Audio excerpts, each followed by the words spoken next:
మనం ఇవాళ పులుసు పొడి చేసుకుంటున్నాము. ఈ పులుసు పొడి మనం ఇలా చేసుకుని దీన్ని చక్కగా ఒక సీసాలో కానీ ఒక డబ్బాలో కానీ నిల్వ ఉంచుకోవడం వల్ల మనం చాలా ఐటమ్స్ ఈ పులుసు పొడితో చేసుకోవచ్చు. ఈ పులుసు పొడితో చేసే ఐటమ్స్ మరిన్ని నేను నా బ్లాగ్లో పెడతాను.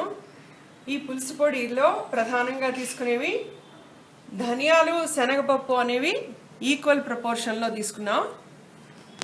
ఈ శనగపప్పు కంటే 1/2 కప్ మినపప్పు, ఇదే క్వాంటిటీ మెంతులు, 2 టేబుల్ స్పూన్ బియ్యం, 2 టేబుల్ స్పూన్ జీలకర్ర, 2 టేబుల్ స్పూన్ ఆయిల్.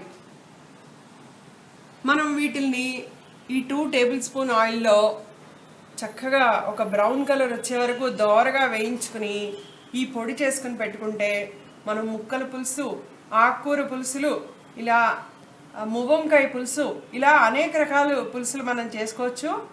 మనం ఇవన్నీ కూడా త్వరలో మన బ్లాగ్లో రాబోతాయి.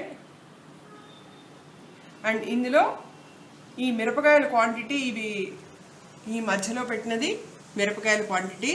ఒకవేళ కారం తక్కువగా తినేవాళ్ళు ఈ మిరపకాయలని ఒక 10-15 మిరపకాయలు తగ్గించి కూడా వేసుకోవచ్చు. కానీ ఇది మనం స్టోర్ చేసుకుంటాం కనుక రాను రాను దీని కారం అనేది కొంచెం తగ్గిపోతూనే ఉంటుంది.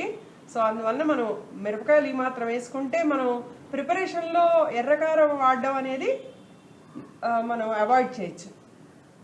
మనం ఈ పులుసు పొడిలో బియ్యం వేయడం వలన పులుసు చక్కగా అత్తుకుని ముక్కల పులుసు కానీ ఆకుకూర పులుసులు కానీ మనం ఈ పులుసు పొడి చేసే ఏ ఐటమ్ అయినా సరే దానికి బైండింగ్కి ఇది చాలా ఉపయోగపడుతుంది.